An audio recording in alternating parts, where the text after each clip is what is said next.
Sophie Langston tugged on the cuff of her light gray cardigan as she stepped out of the sleek glass doors of Paris Charles de Gaulle's first-class lounge. Morning light filtered through tall windows, painting the marble floor in soft gold. She'd spent years leaping between continents, boarding flights to school in New York, then back to Paris when classes ended. But today felt different. Today, her father, Richard Langston, had promised 2 uninterrupted whole weeks together. No late-night calls about terror threats. No urgent, "sorry, I have to fly back" texts. Just her dad, plain and simple, and whatever normal father-daughter life that meant.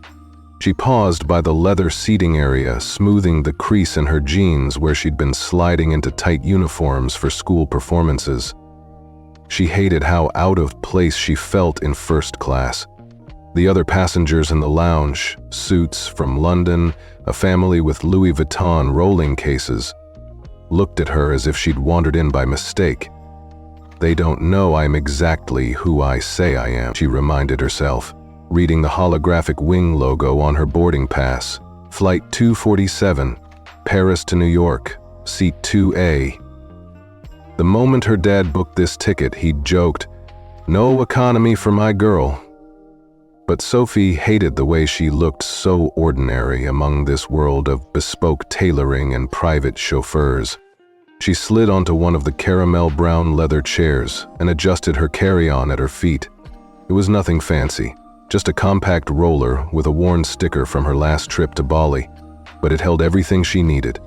Her sketchbook, a paper bag she'd almost finished, and her phone, buzzing quietly with 2 missed texts from her dad's assistant. Sophie tapped her thumb against the screen, waiting. She'd left a note for her tutor. "See you in 2 weeks. Bye." And then dashed off to catch a cab. No time for goodbyes or tears. Not today. A flight attendant in a crisp navy uniform greeted her as she stood. "Ms. Langston, we'll be boarding shortly." The attendant offered a polite smile that didn't meet her eyes. Sophie forced one back. "Thank you," she said, mustering her best calm.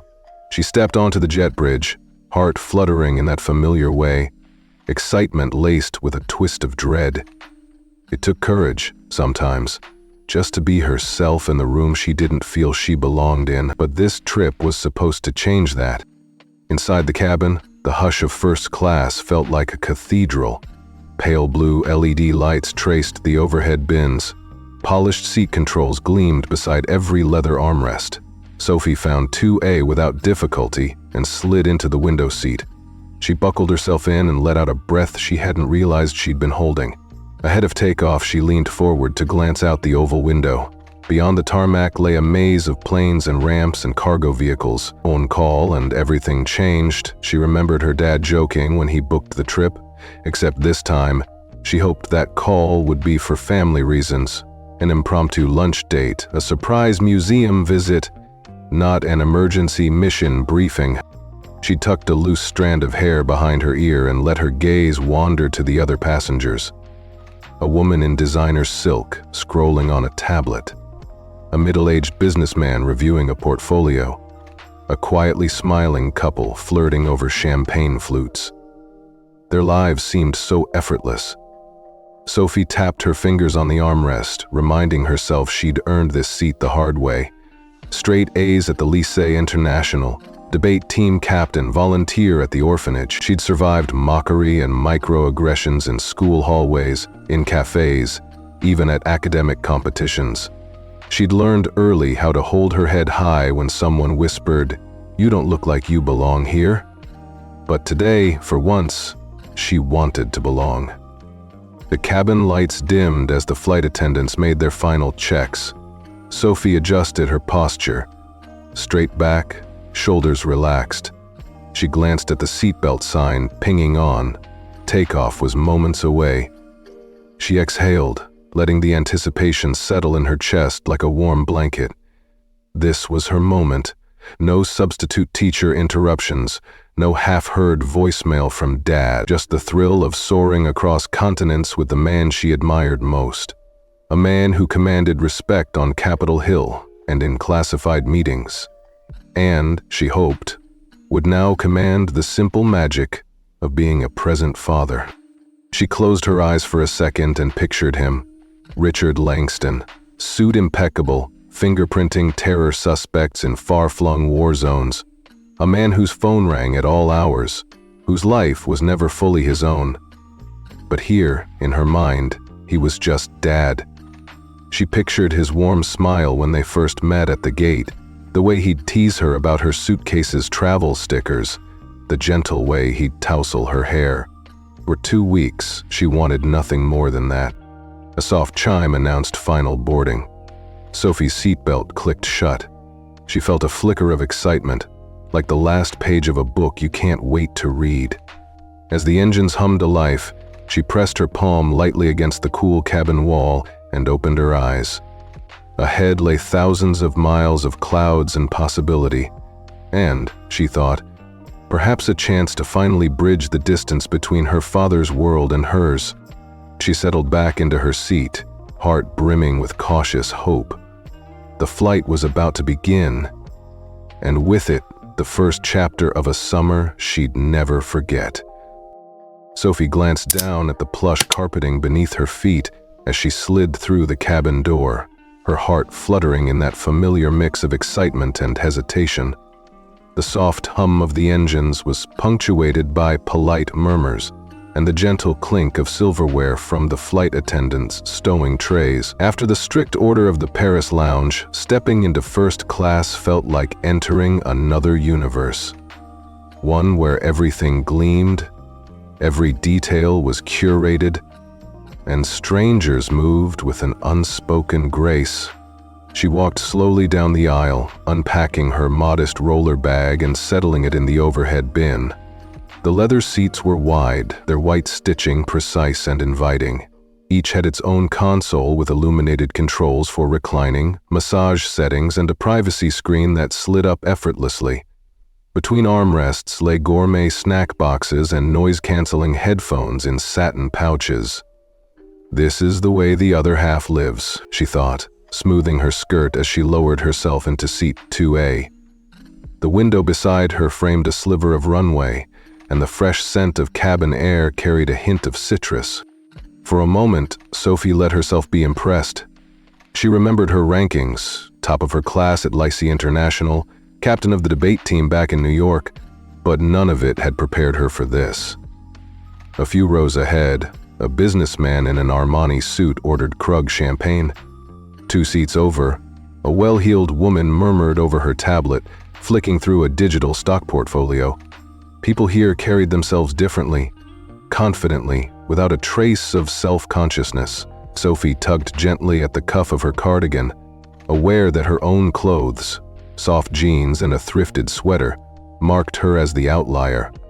As she buckled her seatbelt, a flash of movement caught her eye. At the front of the cabin stood Miranda, the chief flight attendant. She was tall, impeccably coiffed, dressed in a navy uniform accented by a slim gold pin at her lapel, the airline's emblem.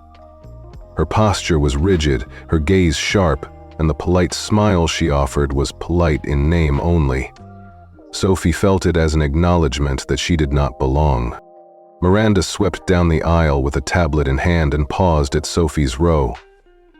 "Mrs. Langston?" she asked, her voice measured. Sophie nodded, swallowing. "Please allow me to stow your carry-on." She gestured toward the bin above, then stepped back just far enough to let Sophie do it herself. Even that small distance felt loaded, as though Miranda was keeping her at arm's length. "Thank you," Sophie managed, lowering her bag and sliding it in. She straightened, pressing both hands gently into her lap. "Glad to assist," Miranda responded, her tone clipped, before moving on without another word. A pang of self-awareness traced through Sophie's chest. She was silently reminded of every time she'd walked into a classroom full of wealthy kids who assumed she was an exchange student, someone exotic, temporary, unworthy of the seat she'd earned. But this time, she forced herself to square her shoulders. She reminded herself of her boarding pass, printed with her name and seat number in crisp ink. 2A, first class. That was all the proof anyone needed, except those who preferred to judge by appearance. Sophie leaned back, adjusting the plush pillow behind her head. She let out a soft sigh. The flight attendant who'd greeted her at the door would return for meal orders momentarily. In the meantime, her fellow passengers began to settle in. The murmur of conversation stirred. The seatbelt sign blinked off, and overhead bins clicked shut. Across the aisle, a silver-haled couple consulted a menu printed on heavy stock paper. Their shared laughter was low and easy, as though this was a ritual they'd enjoyed 100 times before. Sophie cocked her head, peering at the first few options: truffle-scented mushroom veloute, lobster ravioli, herb-crusted beef tenderloin. She'd heard that first-class meals could rival Michelin restaurants. Her stomach fluttered. She hadn't eaten since a hurried croissant at the lounge 2 hours ago.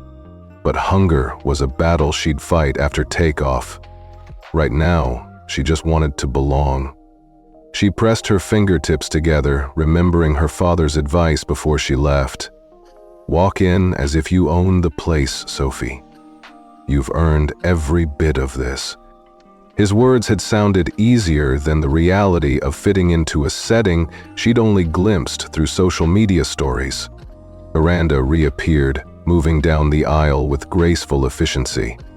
She paused at the couple's table, presenting the menus with a practiced smile before advancing to Sophie. Miss Langston, would you like breakfast now, or should I return after we reach cruising altitude? Her question was neutral, but Sophie sensed an undercurrent, a subtle test.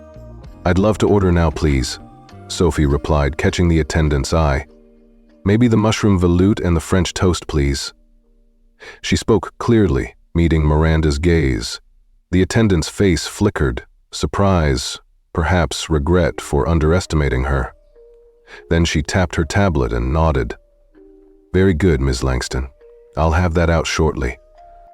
As Miranda moved past to the next passenger, Sophie felt a surge of quiet pride.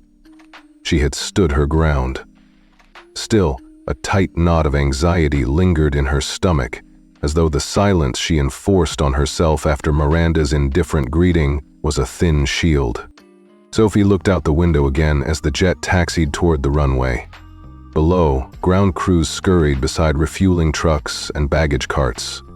The cityscape of Paris receded behind clusters of corporate jets and freighters. For a brief moment, she felt weightless, as though both she and her doubts were lifted off the ground. The engines roared, and the plane accelerated, her chest pressing into the seatback with the force of takeoff. She gripped the armrests as they climbed, the horizon tilting away until nothing but clouds and sunlight remained. The cabin lights dimmed to a soft glow, and the seatbelt sign pinged off once more. Passengers relaxed, some closing their eyes, others scanning the in-flight entertainment screens. Sophie smoothed her hair and pressed play on her own screen, a looped Paris vlog her father had sent as a parting gift. Just as she settled into her chair, the flight attendant from before knelt beside her seat with her tray. Miranda remained at the front, overseeing the cabin. The competitor between them played out in subtle glances and micro-gestures. Sophie's calm confidence versus Miranda's guarded reserve. Sophie knew this standoff was far from over. Yet, as she tasted the veloute rich, earthy, and unexpectedly warm, she allowed herself to believe in the promise of this trip. She'd weathered small storms before, in hallways and cafeterias and debate chambers. Now she'd claim her place among these polished seats and curated menus, not as an outsider, but as someone who had earned it. The first spoonful eased the tightness in her chest. She folded her hands atop the table, closing her eyes for a second as the plane leveled off. Somehow, despite the unease clinging at the edges of her confidence, Sophie felt a flicker of belonging. This was her journey, and whatever came next, she would face it with the same quiet resolve that had brought her this far.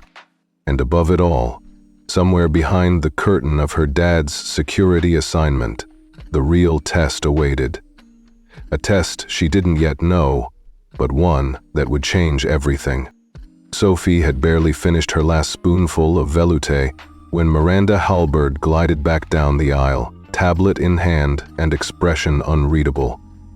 The chief flight attendant's footsteps were quiet but authoritative, and every head in first class turned as she approached seat 2A.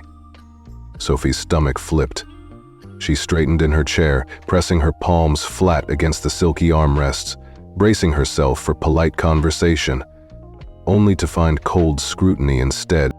"Mrs. Langston," Miranda began, voice low but carrying through the cabin, "I'm going to need another look at your boarding pass." She held out her hand, the tablet screen illuminating her face in soft blue light. Sophie took a steadying breath and reached into her cardigan pocket, her fingers brushing the smooth cardstock of her ticket. She tried to meet Miranda's eyes when she extended it, but found the attendant's gaze clipped and clinical, as though Sophie were a problem to be solved. Miranda swiped through the details slowly, lips pursed. Then she raised her eyes and, without preamble, said, "This ticket doesn't look authentic." There it was, the accusation, so quietly delivered that some passengers leaned forward to catch her words. "These watermarks should be raised, the hologram more pronounced. I'll need you to come with me to confirm your seat in economy." A hush fell. Sophie's throat tightened. She forced herself to speak evenly. "This is my seat," she said, voice small but firm. "2A, first class. I checked in online 2 days ago." She tapped her boarding pass. The glossy print reflected the cabin lights, but to Miranda, it apparently still wasn't good enough. Miranda looked beyond Sophie, as if seeking validation from the other passengers. A businessman in the row behind fiddled with his tie. A young mother covered her child's ears, recoiling at the tone. The wealthy couple across the aisle paused mid-conversation, their champagne glasses hovering inches from their lips. Sophie felt exposed, as though she'd been caught in a lie, even though she knew she hadn't done anything wrong. "Ma'am," Miranda continued, stepping forward so Sophie could not ignore her, "I must insist you disembark and present your ticket for further verification."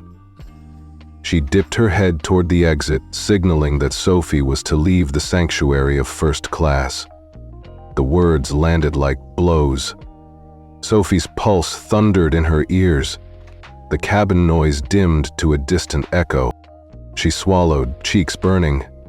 "I'm sorry," she began, unsure how to defend herself without sounding defensive. "But I can't leave. This seat is mine." Her voice wavered, and she caught sight of her own reflection in the window, an ordinary girl in a sea of tailored suits and discreetly confident air travelers. The gap between who she was and who they expected her to be yawned wider than ever. Miranda tapped her tablet again, as though Sophie were a flight manifest glitch. "I've flagged your ticket for irregularities. I will need you to stand so I can escort you from the cabin." Her tone was flat, professional, but Sophie felt the edge sharpen into contempt. Another passenger, seated 2 rows ahead, lifted a phone, the screen's glow betraying a live social media stream already in motion. Panic fluttered in Sophie's chest, but she forced herself to breathe. She'd been through worse. Debate team smackdowns, whispered rumors at school, but never in a place as supposedly genteel as first class. She pressed her lips together, steeled by the memory of her father's words, "Walk in as if you own the place." She lowered her gaze to the seatbelt buckle. When she looked up again, her voice was quieter but unwavering. "I am not leaving this seat. My ticket is valid." A tremor passed over Miranda's face. Surprise, then irritation. She flipped through Sophie's dossier on the tablet. The screen registered acceptance. Seat 2A confirmed. But she tapped again, eyes scanning the code. "I'm sorry," she said, voice tightening, "but I have protocols to follow." She raised the tablet like a barrier. "Please stand or I will have to call security." Murmurs rippled through the cabin. A fellow passenger offered Sophie a sympathetic nod. Another shook his head in disbelief. Under that shared gaze, the injustice felt more vivid. Tears glistened at the corners of Sophie's eyes, but she blinked them back. Pride, she reminded herself, was not about being unbreakable. It was about refusing to be broken. She stood slowly, hands clasped at her waist. Miranda motioned toward the aisle, and Sophie took a hesitant step. Every eye was on her, some empathetic, many curious. She passed the businessman who'd ordered champagne. He gave her a fleeting look of apology. She passed the young mother, whose toddler watched wide-eyed. The soft carpet muffled her shoes as she followed Miranda down the aisle. Once at the front, Sophie stopped. She took a deep breath. "I'll show you my ticket again," she offered, holding it out with shaking fingers. "You can compare it to anyone's." Her voice sounded small in the hush, but behind it was a steely resolve. Miranda paused, tablet raised. Tension coiled in her shoulders. A moment stretched. Then, with a deliberate swipe, she confirmed the ticket's authenticity and tapped her lip thoughtfully. Passengers leaned forward, waiting. Sophie's heart pounded. Finally, Miranda lowered the tablet and folded her arms. "Very well," she said, voice tight. "I apologize, Ms. Langston. Please accept my apology." She turned on her heel and swept back down the aisle, as though she'd never questioned Sophie's right to be here. Sophie stood there for a heartbeat more, blinking back relief and residual hurt before she returned to her seat. The journey to her armchair felt like walking a gauntlet. Every step was watched. When she reached 2A, she sank back in, pressing her back into the headrest. She felt raw, exposed by the absurd suspicion, but also strangely empowered. She had faced the humiliation and would ride it out. As Miranda resumed her rounds, Sophie retrieved her phone and drafted a message. "Dad, something weird happened. I'll explain later." But she hesitated, thumb hovering above send. She wanted to handle this on her own. She wanted, for once, to show her father she could stand her ground. She tucked the phone into her pocket and exhaled. Around her, the cabin hummed back to life. Silverware clinked, voices resumed at a lower pitch, and the flight attendant returned with fresh bread for other passengers.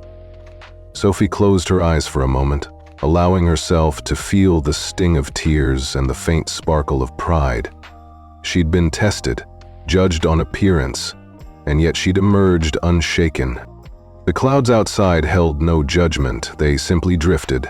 Sophie leaned forward, pressed a hand to the small window, and watched the sky. The plane was climbing, and with it, her resolve solidified. Whatever came next, she would meet it with dignity, and perhaps, when the time was right, a single message to her father would shift the tide for good. The cabin had barely settled back into its polite murmur when Miranda Halbert appeared again, her navy uniform crisp, her gold-rimmed pin catching the LED glow.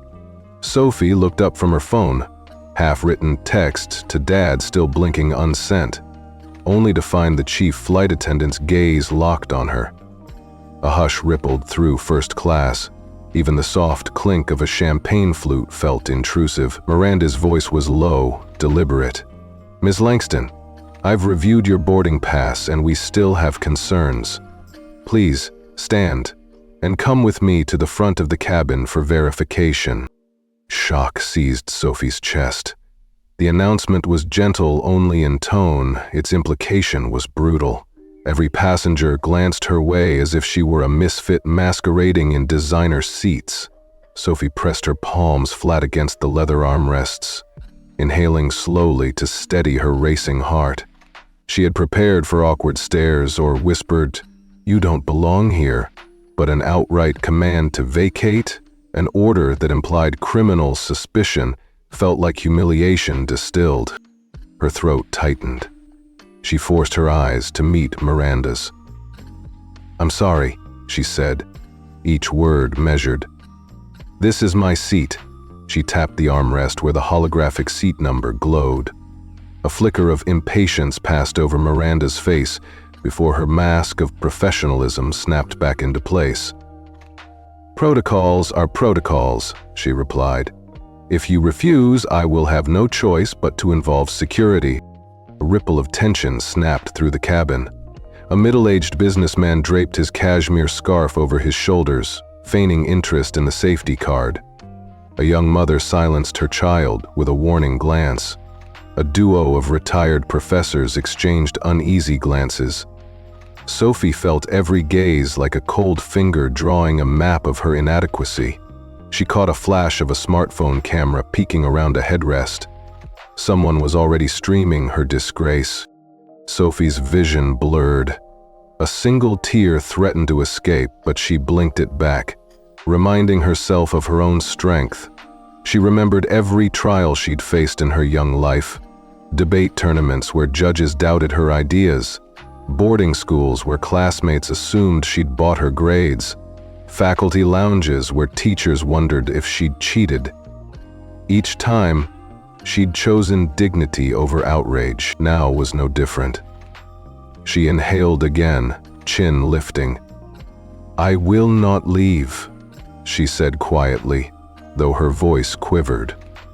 "My ticket is valid, and I'm staying in my seat." Miranda's jaw clenched. For a heartbeat, Sophie thought the attendant would escalate, would press a button, would call someone forward. Instead, Miranda tapped her tablet with a soft beep, scanned the ticket one last time, and froze, her breath catching as she read. Shock and embarrassment flickered across her features before she blinked them away. Without a word, she spun on her heel and strode back toward the galley, as though Sophie had won a silent duel. Sophie sank back into 2A, her heart pounding with adrenaline and relief. The cabin exhaled in unison. Soft conversations resumed at a gentler volume. The flight attendants exchanged glances of admiration and apology. Sophie's knuckles whitened on the armrests, but beneath the aftershock of shame lay a spark of pride. She had refused to be silenced. She glanced out the window at the endless sky, remembering her father's words. "Walk in as if you owned the place," and allowed herself a small, triumphant smile. She had held her ground. Whatever came next, she knew she would face it on her own terms. The cabin had finally begun to hum again. Glasses clinking, soft laughter, the gentle shuffle of magazines turning pages, when Miranda Halbert reappeared at Sophie's row. Sophie was scrolling through her in-flight entertainment options, trying to distract herself from every lingering glance, when she sensed Miranda's eyes on her. She looked up, heart tightening. Miranda paused just beyond Sophie's seat, one perfectly manicured hand resting on the console armrest. Her expression was cool and professional, but behind it lay a glint of something sharper. Sophie swallowed. She'd already weathered allegations of a fake ticket and the command to vacate her seat. She had thought that once Miranda saw her boarding pass, the ordeal would end. But Miranda's rigid posture told Sophie otherwise. In a voice that cut through the low-level chatter, Miranda said, "Ms. Langston, I need a word." Sophie's pulse hammered in her temples. She nodded and sat up. The other passengers leaned back in their seats, watching as though this were the main act. Miranda motioned toward the empty aisle beside the bulkhead. "Please accompany me there." Sophie stood, brushing a hand down her jeans where her fingers felt clammy.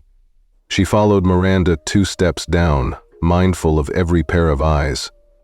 The businesswoman a row behind lifted a brow. A young woman across the aisle bit her lip. Even the flight attendant on drink service paused. When they reached the small carpeted space, Miranda turned on her heel. She held Sophie's gaze, and for a moment, Sophie thought the attendant might apologize, might relent. Instead, Miranda's lips thinned. "You know," she said, voice low but clear enough for nearby ears, "it's not really about your ticket." Sophie's chest twisted. It's about appearances. Sophie blinked. Appearances? She whispered. Miranda's dark eyes flicked toward the cabin, then back. Someone like you, she said, doesn't really belong in first class. Her tone was hushed but dripping with condescension. You don't look like you belong here. The words hit Sophie like a physical blow. Every confidence she'd mustered dissolved into a hot rush of humiliation. She felt the walls of the cabin narrow, herself trapped in a spotlight of judgment. Her cheeks burned as tears welled at the corners of her eyes.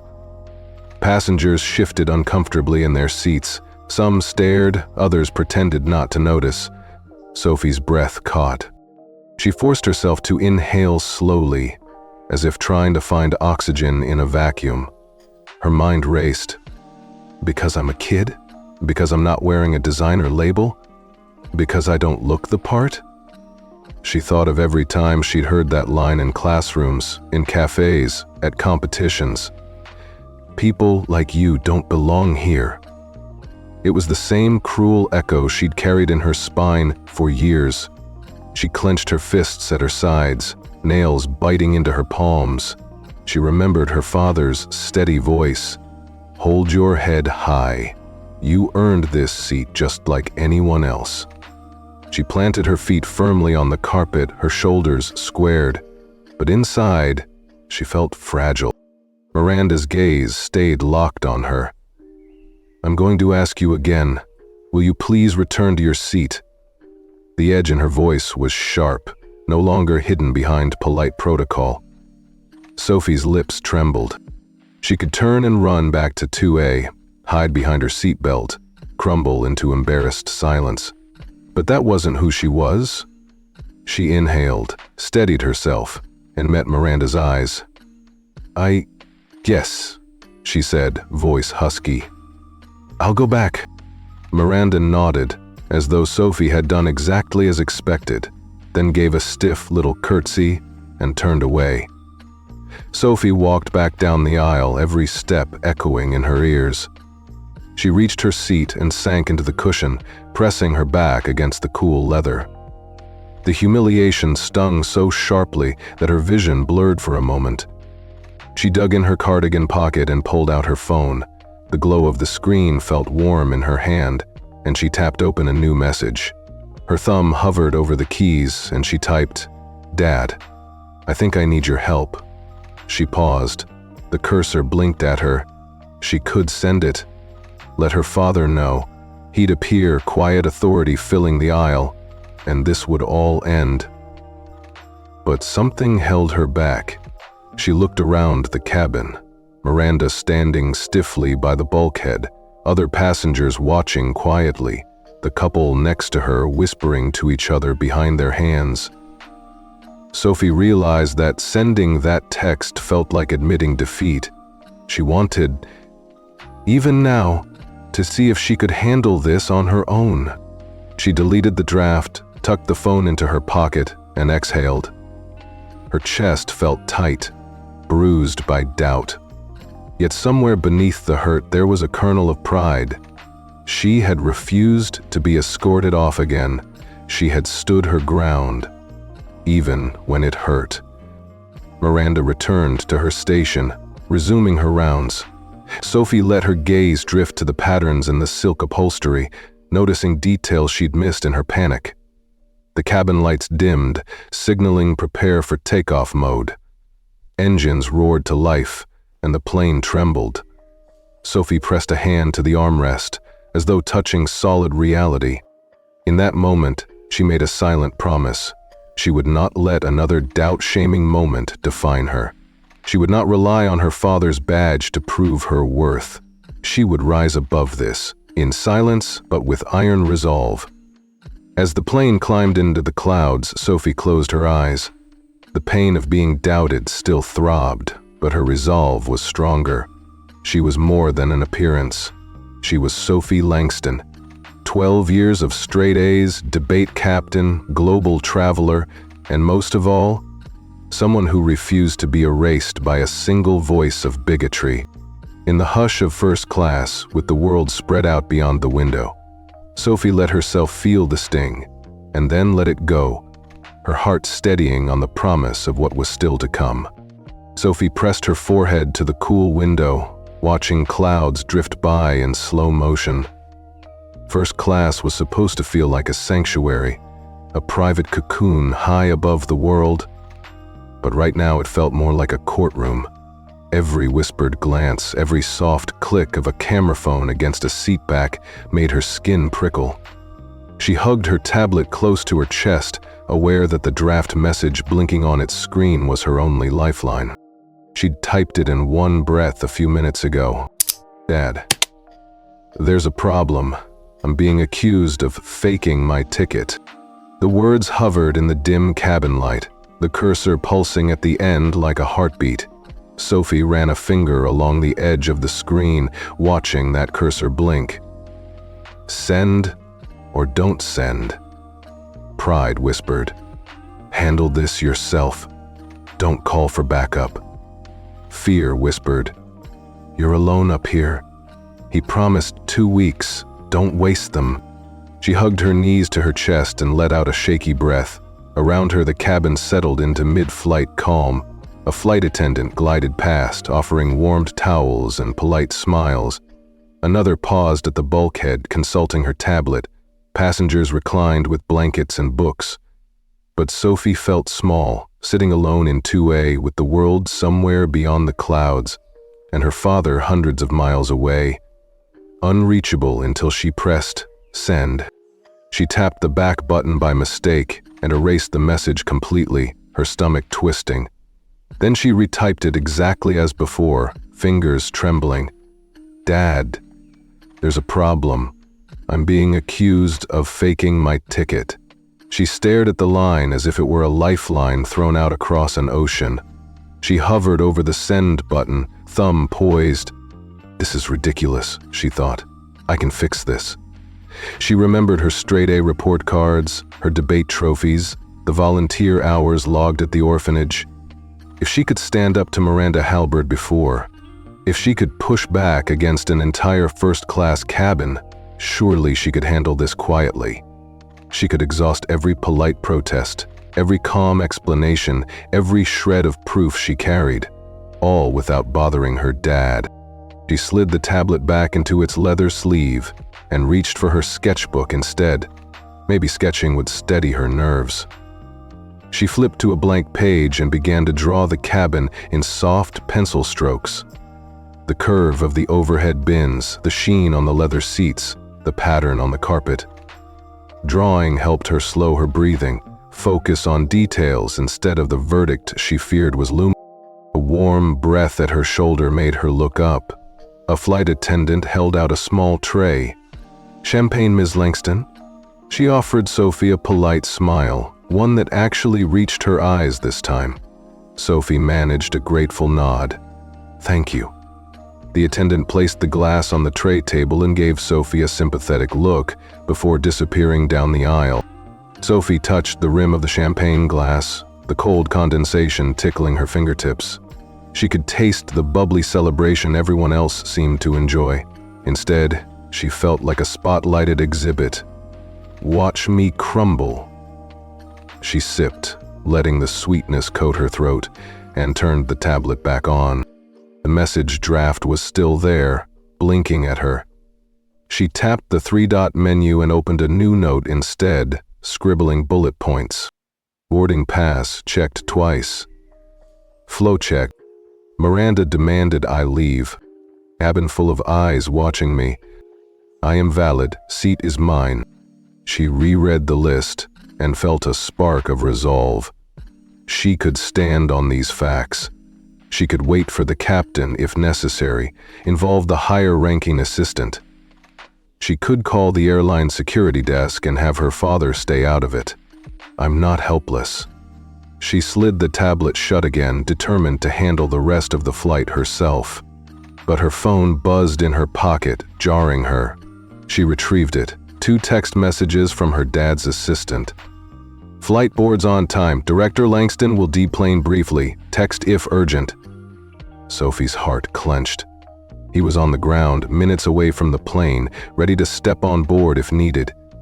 The message was an unspoken promise. I'm close. But to explain, to ask for help, would that be admitting defeat? Would he think she couldn't manage? Would he judge her for sending a plea instead of waiting? The cabin lights dimmed for the mid-flight rest period, and Sophie's reflection stared back at her from the window. A pale-faced girl clutching her phone and tablets like shields. She realized she'd been holding her breath and let it out slowly. Maybe this wasn't about pride at all. Maybe it was about trust. Trust in her own strength and trust in her father's love. She slid the tablet open one more time, finger hovering over send. A memory flickered. Her dad teaching her to ride a bike when she was 7. He'd run beside her, letting go of the seat at just the right moment. And then, when she wobbled, he'd put his hand back on the handlebar to steady her. She hadn't needed him until she did. And he hadn't scolded her for needing help. Her thumb pressed the screen, the message sent with a soft whoosh. Sophie exhaled, shoulders sagging in relief. She tucked the phone back into her pocket and closed her eyes, imagining her father's calm authority diffusing this situation. It wasn't a failure. It was the exact moment she needed, when his promise of 2 weeks together finally became real. A soft ping echoed, and her heart skipped. She opened her phone. I'm on board, give me 2 minutes. The text glowed in the darkness. Sophie smiled, a genuine curve that reached her eyes this time. She folded her hands in her lap and waited. The clouds outside drifted by, and for the first time since boarding, Sophie felt the tension lift. Whatever came next, she knew she wasn't alone. Richard Langston sat at the polished oak conference table in Brussels, flanked by half a dozen senior officials from the European Aviation Security Agency. The room was bathed in gray morning light, filtered through skyscraper-high windows, each pane offering a view of the tarmac outside. He'd wrapped up a briefing on emerging threats to transatlantic routes, cyber vulnerabilities and baggage scanning systems, chatter about forged pilot credentials, the usual parade of security concerns that drove his days and nights. He paused mid-slide, fingertip resting on the remote, and surveyed the faces around him. They were attentive, deferential, hanging on every word.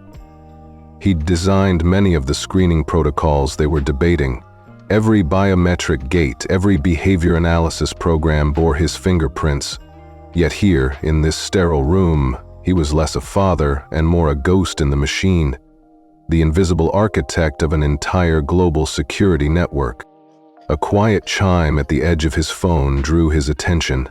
He clicked off the projector and tucked the remote into his jacket pocket, offering a polite nod to the agency director.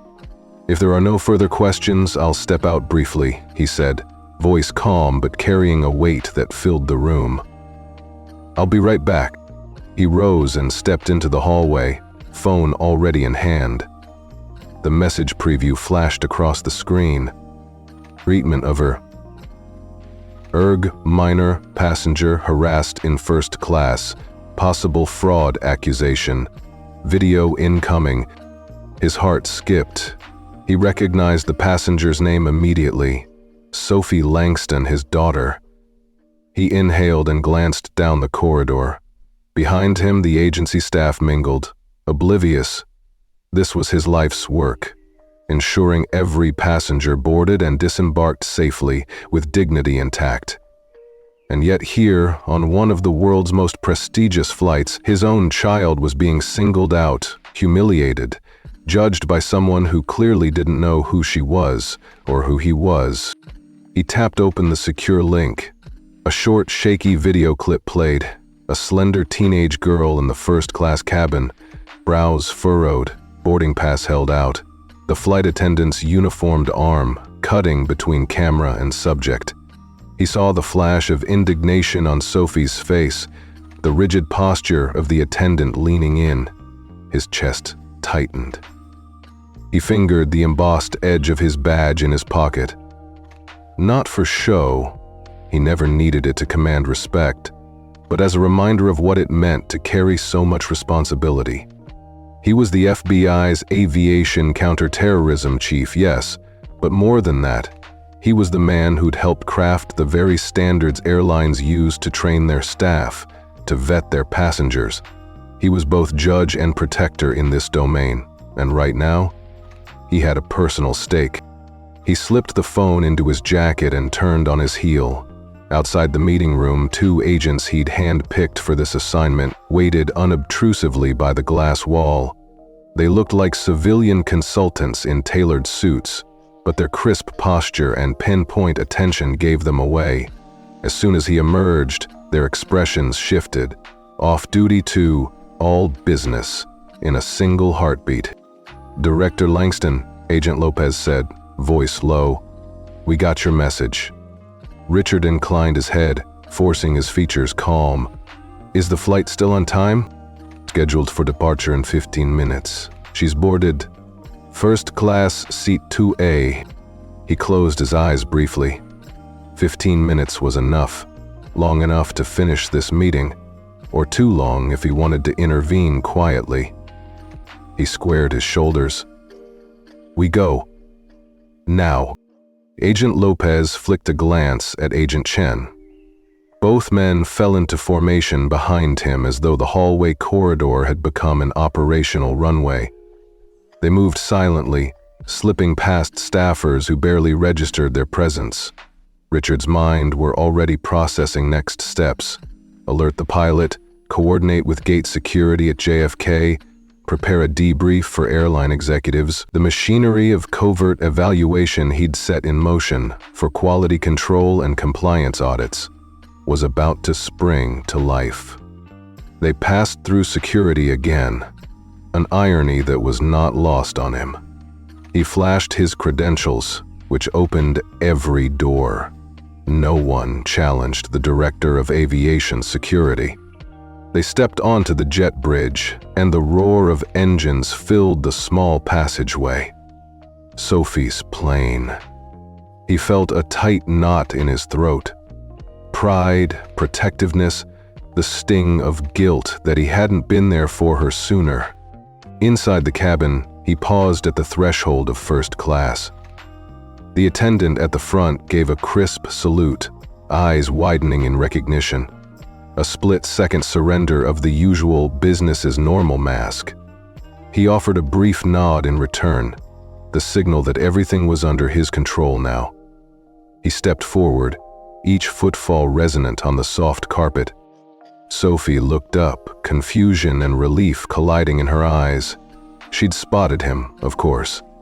He was impossible to miss in crisp navy suit, the silver FBI shield glinting against the muted cabin lights.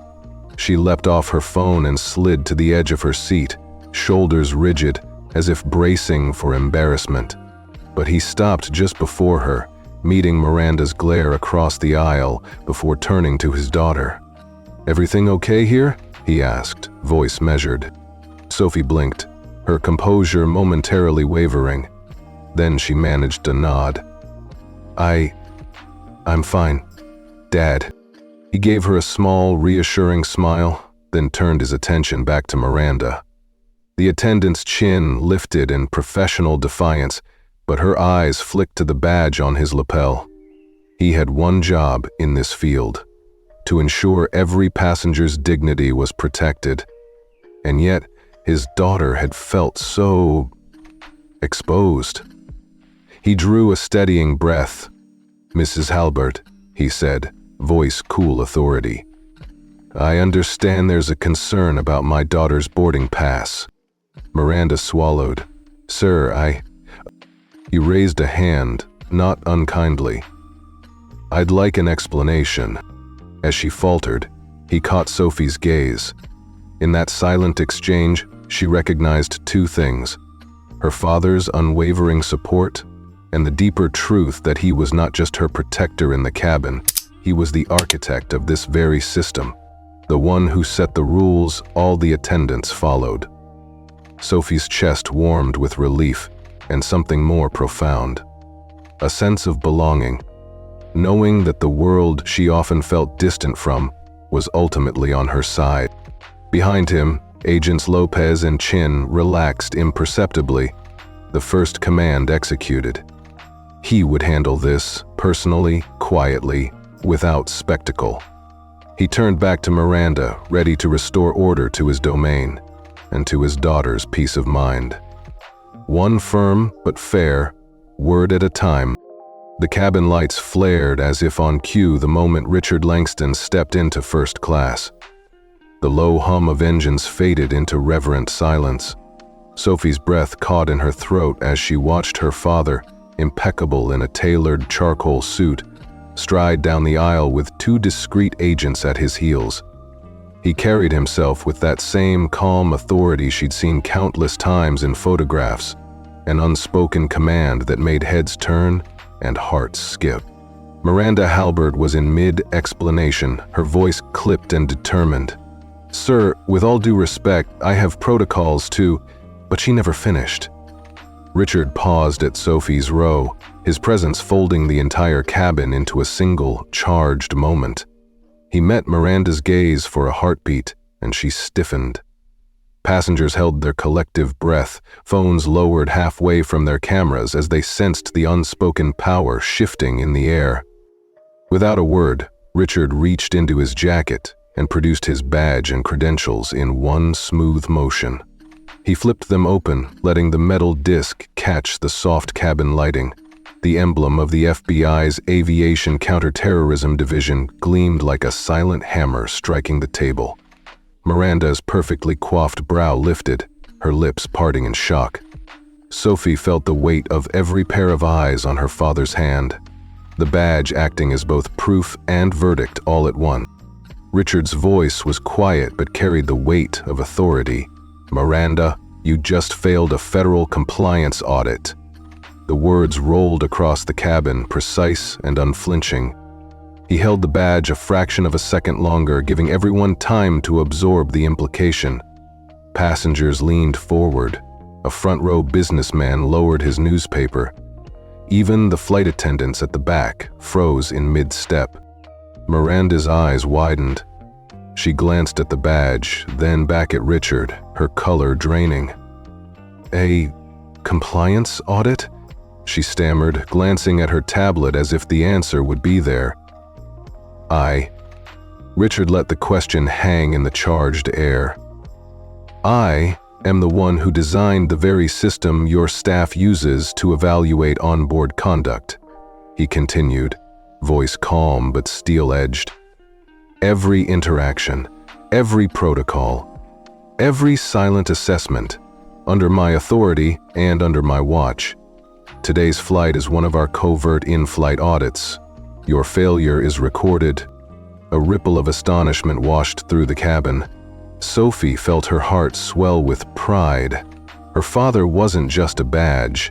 He was the architect of an entire global security framework, and he just used that power to protect her. Miranda's mouth opened and closed like a fish's, her voice lost somewhere between mortification and disbelief. Behind Richard, Agent Lopez clicked a discreet button on his lapel mic. A soft chime echoed through the cabin's PA system. "All crew members to stow equipment. Cabin secure." It wasn't a public announcement, but to the trained ear it meant lockdown.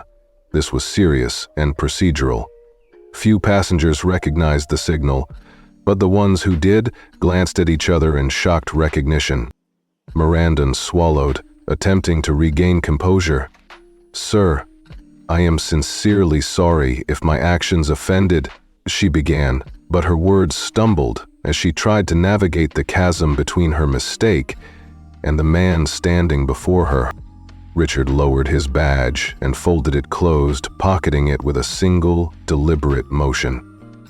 "Apology accepted," he said, tone forgiving yet unyielding.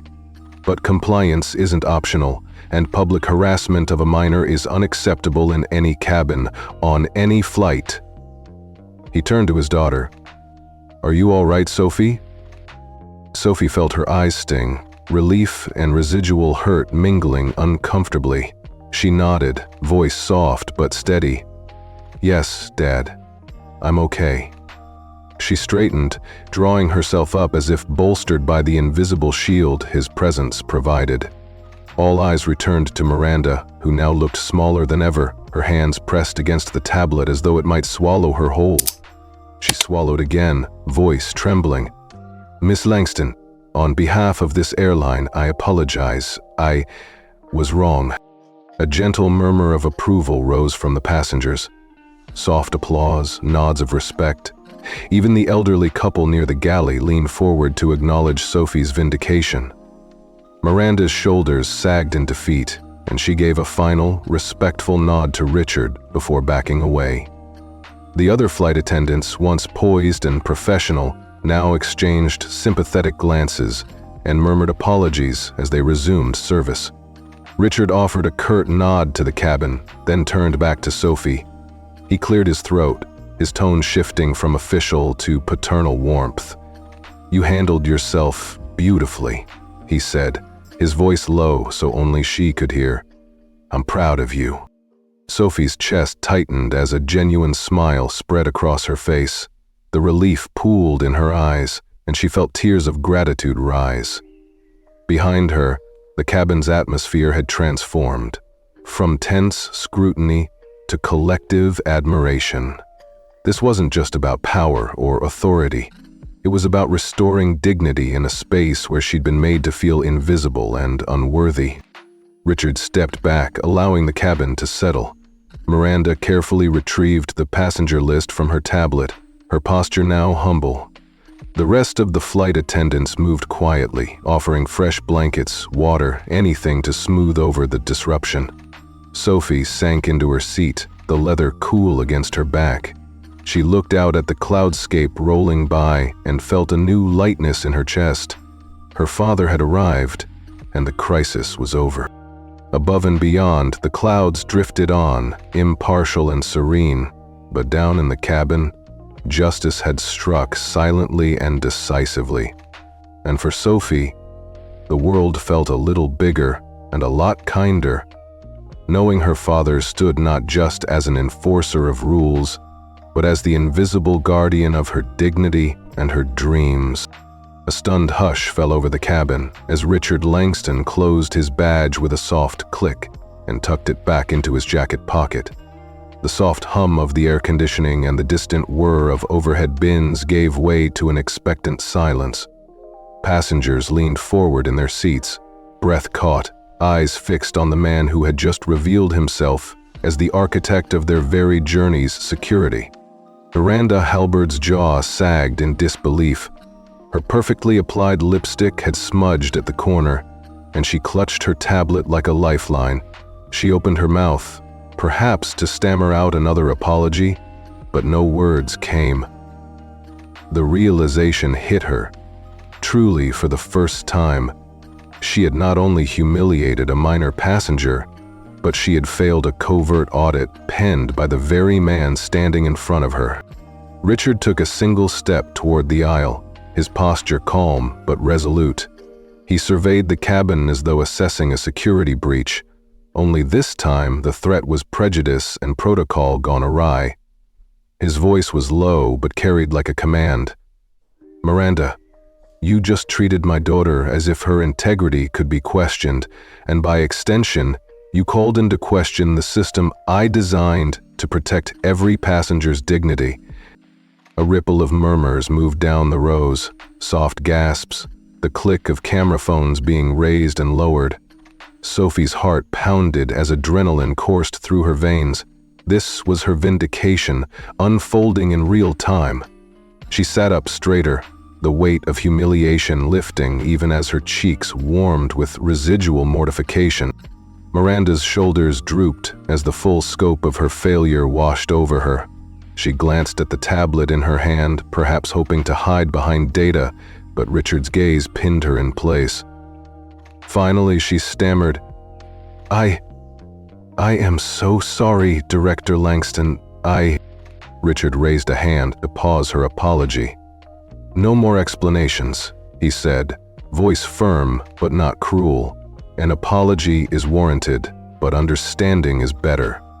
Today's flight was part of an unannounced compliance audit.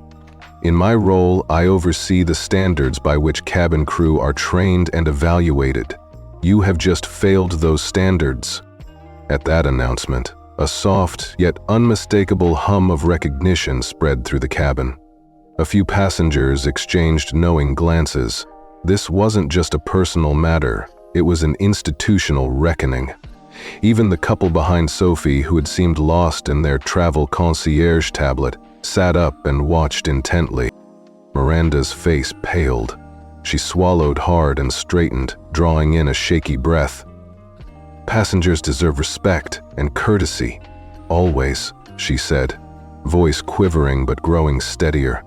She turned towards Sophie and spoke loud enough for the entire cabin to hear.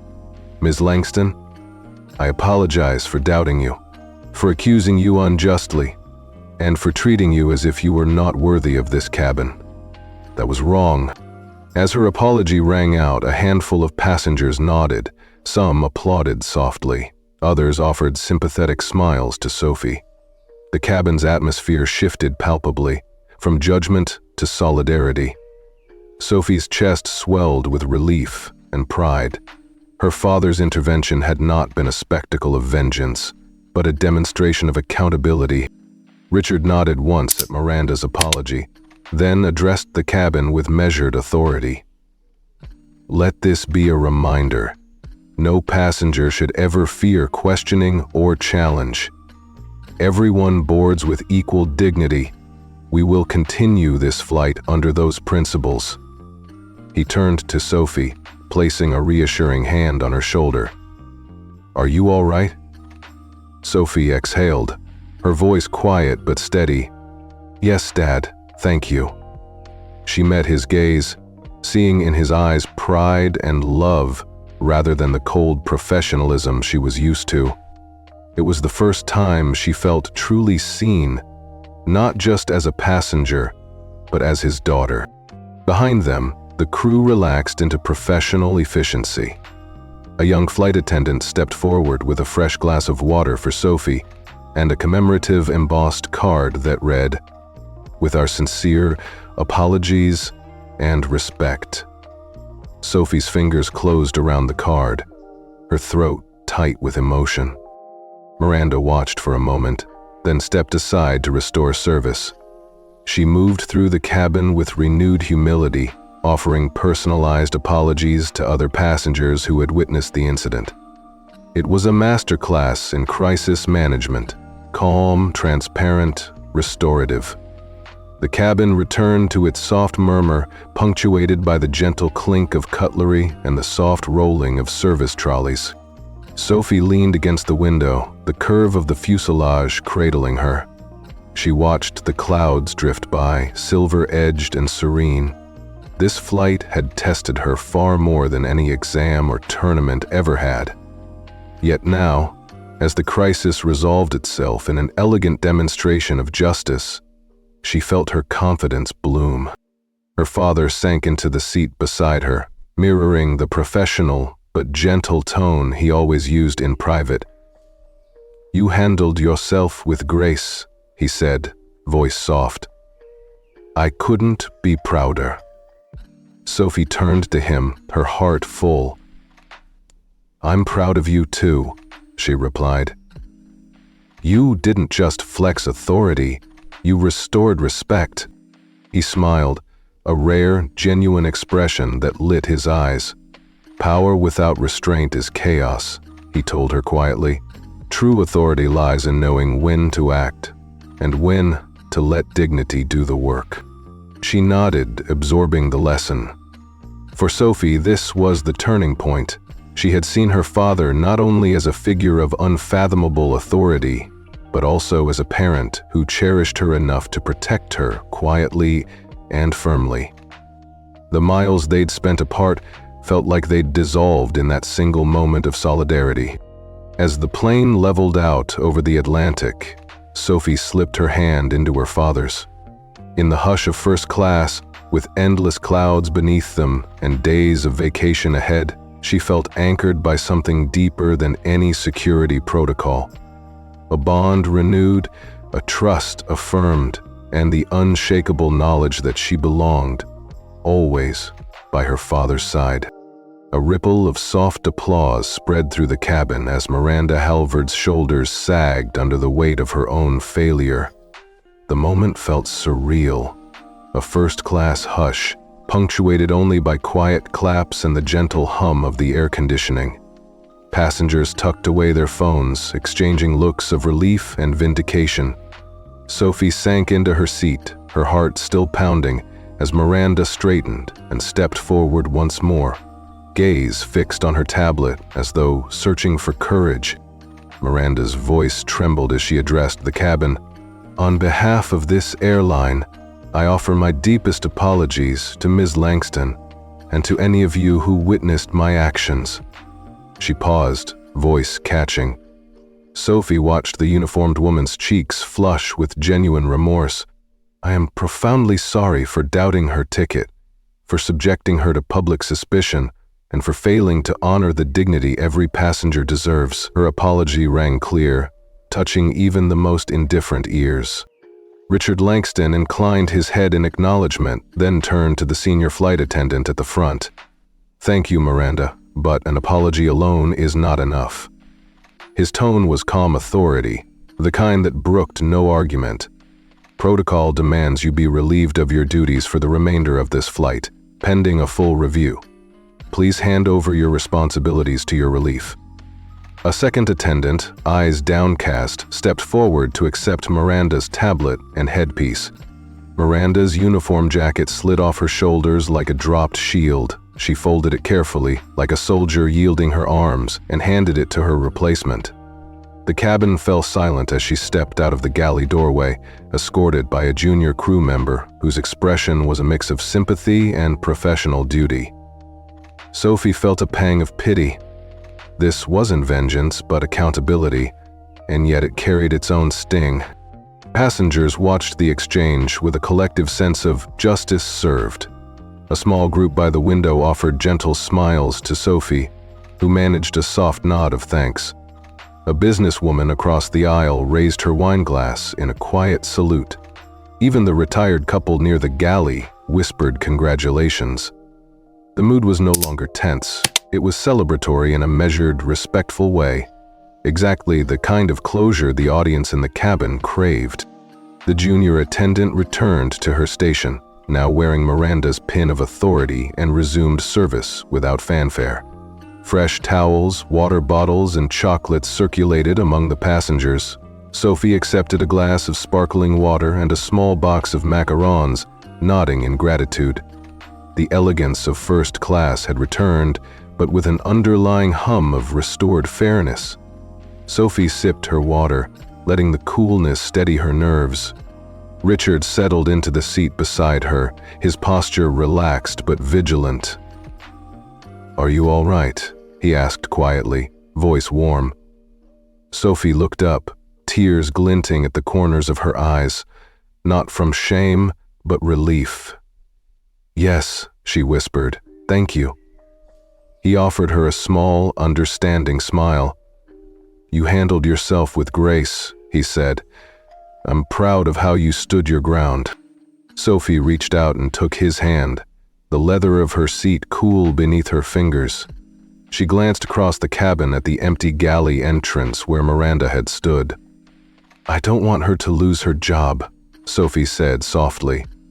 "Everyone deserves a chance to learn." Richard nodded, pride and compassion mingling in his eyes. "This ride isn't over yet," he replied. "We'll ensure fairness, for you and for the crew." As the plane leveled off at cruising altitude, first class resumed its elegant rhythm. The incident had left its mark, a story passengers would quietly share for years. But it also reinforced a powerful truth.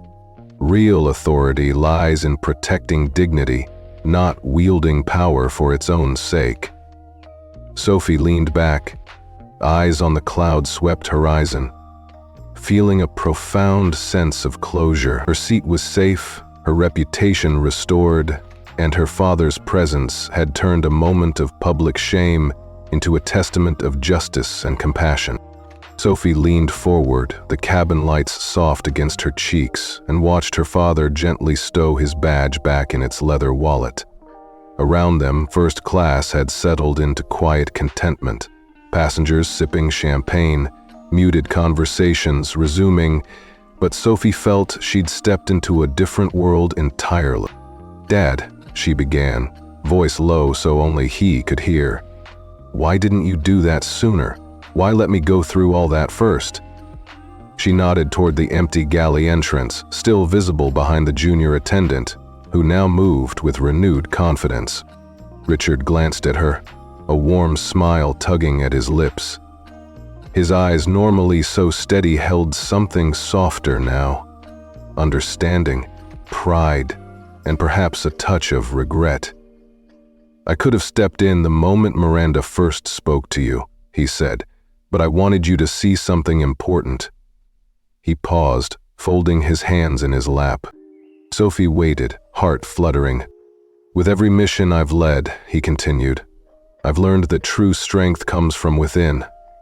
I wanted you to know. Without my badge, without my title, you already had everything you needed to stand your ground." He reached across and gave her hand a reassuring squeeze. Sophie felt a lump rise in her throat. "I was so scared," she admitted. "I thought maybe I wasn't enough. That I needed you to prove who I am. Most people never have to face that fear so publicly," he replied gently. "But you did, and you did it with dignity." He tipped his head toward the aisle where passengers now offered Sophie sympathetic smiles. "You showed them who you are, someone who knows her worth, no matter what anyone else says." Sophie exhaled, the tension in her shoulders melting. She thought of every whispered insult she'd endured, backstage at piano recitals, in classroom hallways, even on debate stages. Each had stung, but none as sharply as being doubted in first class. Yet now, in this elevated cabin, she felt something else. Validation that came from within, mirrored by her father's quiet faith. "I get it now," she said, voice steadier. "You wanted me to realize I didn't need your badge to be strong." She squeezed his hand. "Thank you for showing me." Richard gave her hand one last gentle squeeze before releasing it. He leaned back, folding his profile against the window. "We still have 2 weeks together," he said, softer. "No meetings, no missions, just us." Sophie's smile was radiant, eyes shining. "I'm ready," she whispered. As the plane cruised above endless clouds, father and daughter sat side by side. No uniforms, no protocols, just two people reconnecting at 30,000 feet. In that quiet space between sky and earth, Sophie knew her worth had been hers all along, and that her father's greatest role was not as director or architect, but as the man who reminded her of it. When the villa's wrought iron gates swung open to reveal a sweeping lawn that tumbled toward the Atlantic, Sophie felt the tension she'd carried on the plane begin to loosen. The estate sat on a bluff just outside Montauk, Long Island, a graceful white clapboard house framed by flowering hydrangeas and the soft cry of gulls. A light breeze carried the scent of salt and sand. Behind her, the private beach stretched in both directions, footprints traced in the wet sand, like an invitation to leave the world's worries behind. Richard unloaded Sophie's roller bag from the car and swung the door closed with a contented exhale. He moved with the ease of a man more accustomed to conference rooms and secure briefings than sunlit porches and hammock swings. Sophie slipped out of her shoes and padded across the flagstone terrace, letting the morning chill tease her bare toes. A wicker table on the veranda was set with steaming mugs of coffee, fresh croissants, and a platter of sliced peaches crowned with mint sprigs. Simple, perfect, real. They sat side by side, the ocean glinting behind them, and Richard poured 2 cups, the coffee's rich aroma mingling with sea air.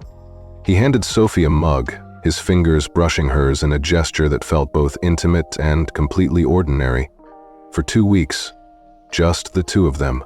No urgent calls, no operational updates, no classified dossiers. Sophie looked at him, eyes wide with gratitude and something deeper. Relief that her father's promise was finally more than words. 2 weeks, he said softly, his gaze drifting to the horizon. No calls, no missions, just you and me. I missed too much already. His voice held a vulnerability she rarely heard outside their fleeting video chats and hurried airport reunions. Sophie's throat tightened. She wrapped her hands around the mug's warmth and nodded. "I'm so glad you're here," she replied, her voice steady with emotion she'd been holding back. They ate in companionable silence, letting the sound of waves fill the space between them. After breakfast, Sophie wandered inside to the sunlit study, where her sketchbook lay on a desk beside a stack of hardcover novels. She leafed through pages of drawings. Airports, cloud formations, that morning's first-class cabin. Inspiration from both the sky and her own resilience. Her pencil hovered over a blank sheet as she considered capturing the arc of her journey. Fear, confrontation, vindication, and now this moment of peace. Outside, Richard set up 2 folding chairs on the lawn, surveying the vista. He had brought his binoculars, out of habit more than necessity, and offered one to Sophie. They watched a pod of pelicans glide over the surf, their formation precise, effortless. "See them?" he asked. "They fly with each other's backs, sharing the wind's lift. That's how we get through life. Together." Sophie smiled, feeling the weight of judgment and isolation dissolve. Later, they strolled down to the water's edge, the tide lapping at their ankles. Sophie kicked at the sand, sending droplets flying, and Richard laughed, a full, easy sound she'd almost forgotten. He picked up a smooth stone and skipped it 3 times. She clapped in delight and tried it herself, surprised when her rock made 2 gentle bounces before sinking. "Not bad," he teased, tousling her hair. As the sun climbed higher, they settled on a driftwood log, shoulders touching. Sophie leaned against him, listening to the rhythmic pulse of the ocean. "I learned something," she said. "Strength isn't just standing up for yourself. It's letting people stand with you." She looked up at him. "Thank you for standing." Richard wrapped an arm around her. "You taught me too," he admitted. "That power isn't in pulling rank. It's in knowing when to step back and let respect do the talking." His eyes misted slightly, but he grinned. "Now, let's make the most of these 2 weeks. No briefings, no emergencies, only sunrises, seashells, and stories." Sophie closed her eyes, the breeze cooling her cheeks. In that moment, father and daughter, side by side on a wind-swept beach, she felt the last of her fear wash away. The world beyond the waves could wait. Here, in the gentle hush of shore and family, she was whole again. And that was more than enough for now.